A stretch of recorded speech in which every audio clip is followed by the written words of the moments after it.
संदीप ने अपनी माँ के कहने पर गांव में शादी कर ली थी। लड़की का नाम था सुनीता। माँ का कहना था एकदम मॉडर्न बहू नहीं होनी चाहिए, लेकिन उन्हें नहीं पता था कि गांव से आने वाली बहू सुंदर सुशील तो होगी और उसको गांव से बाहर भी निकाल लाएंगे, लेकिन उसके अंदर का गांव कैसे बाहर निकलेगा। शादी के कुछ दिन बाद, माँ टिफिन तो देना जरा। बेटा अब तो स्कूल नहीं ऑफिस जाता है, माँ से नहीं अपनी बीवी से टिफिन मांगा कर। ओके माँ। सुनीता टिफिन ले आओ। एक किलो टिफिन, इसके अंदर पिस्ता डाल दिया है। पिस्ता? पिस्ता क्यों? सास जी ने बोला था ना कि आपको पिस्ता बहुत पसंद है। ओहो, मैंने पिस्ता नहीं पास्ता बोला था, पास्ता। पास्ता? कहीं होता है पास्ता? अरे बेटी तू रहने दे, मैं बना दूंगी। अच्छा किया कि पाव भाजी बनाने का नहीं बोला, वरना किसी के पाव बना देती है।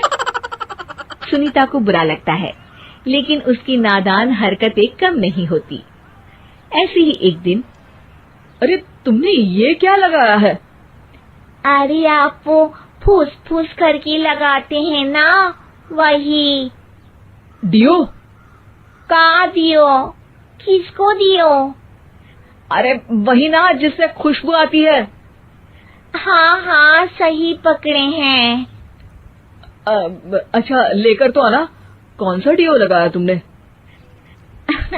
अभी लेकर आते हैं जी। संदीप की बात मानकर सुनीता अंदर से खुशबू वाला फुसफुस लेकर आती है। ओएमजी! ओएमजी मतलब ओ माय गणेश ना। अरे ओएमजी छोड़ो, ये खुशबू वाला फुसफुस की बात कर रही थी तुम? हाँ इसी की, फिर से सही पकड़े हैं। अरे देवी, लेकिन आप सही नहीं पकड़े हैं, ये डियो नहीं है। डियो नहीं है तो क्या लियो है? अरे ये रूम फ्रेशनर है, जिसको कमरे में छिड़कते हैं, खुद पर नहीं। कोई बात नहीं, माँ कहती थी आत्मा किराएदार है, शरीर एक किराए का कर्म। हम शरीर पे ये डाल लिए तो क्या फर्क पड़ जाएगा। अरे बहू, ओ बहू, मेरे लिए फल तो लिया, फिर मैं बाजार जाऊंगी। सुनीता अपनी सास के लिए फल लेकर आती है। अरे बेटा, पपीता, तरबूज और सेब फल ऐसे कैसे खा लूं? काट कर तो लिया। माँ जी, मेरे गांव में तो खेत से उठा के सीधा खा लेते हैं। अरे ये तेरा गांव नहीं है ना। अरे संदीप, तू ही कुछ समझा देना इसको बेटा। मैं कैसे समझाऊं माँ, ये तो माइक्रोवेव को भी भट्टी बोलती है। कल मैंने बोला हाय कैसी हो, तो बोलती है किसी को हाय नहीं लगानी चाहिए। अरे सुनीता, तेरा क्या होगा? अभी तो कैसे बताऊं माँ जी, अभी हम कुछ करेंगे फिर पता चलेगा क्या होगा, लड़का या लड़की। हे भगवान, कहाँ से आ गई ये? रामपुर से जी, आप ही तो लेकर आए थे मुझे। अरे मुझे माफ कर दो। पहले कोई गलती तो करिए जी, आपकी तो सारी गलती माफ कर देंगे हम। हाँ अरे बहू, मेरी बात सुन। फल यानी कि फ्रूट जब भी लाए ना तो काट कर लाना, ठीक है?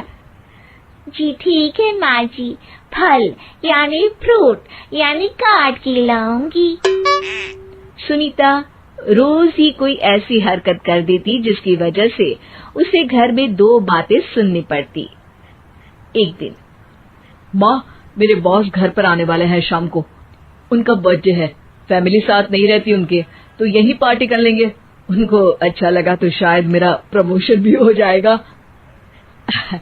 मैं ना फ्रूट केक लाकर फ्रिज में रख दूंगी और तेरे साथ आज खाना मैं बनाऊंगी ताकि जब साहब आए तो खाने में कोई गड़बड़ ना हो। शाम को जब सारी तैयारियां हो जाती है, संदीप के साथ बड़े साहब भी घर आते हैं। आप फ्रूट केक तो ले आना बहू, फिर खाना खाएंगे। अरे इस सब की क्या जरूरत थी, आपने बुलाया वही काफी है। सर, आपका परिवार शहर में नहीं है तो हम ही आपके परिवार जैसे हैं सर।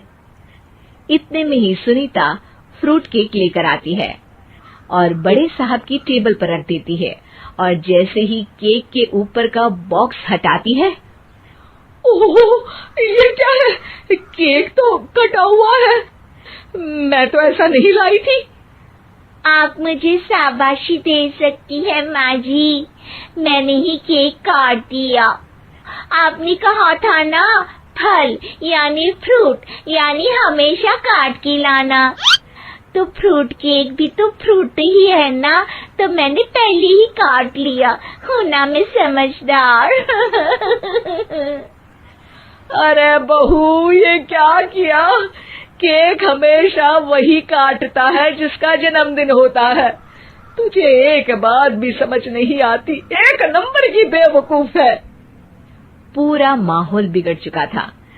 संदीप को लगने लगा था कि साहब उसे प्रमोशन तो दूर की बात है, कहीं डिमोशन ना दे दे। लेकिन साहब बीच में ही बोल पड़ते हैं। अरे कोई बात नहीं, ये इनकी बेवकूफी नहीं है, इनका भोलापन है। बेटा आप कहाँ से हो? रामपुर गांव से। अरे वाह, गांव से? फिर तो आपके गांव में ताजे फल और सब्जियां मिलते होंगे।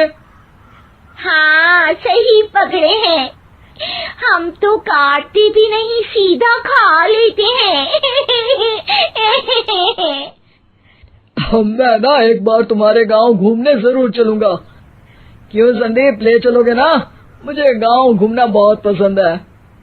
बस फिर क्या था, संदीप और सास दोनों खुश हो गए क्योंकि साहब को सुनीता ने गांव की बात करके खुश कर दिया था। अब संदीप का प्रमोशन पक्का था।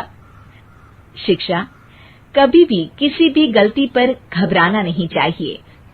हो सकता है कि उस गलती की वजह से आगे बड़ा फायदा हो जाए।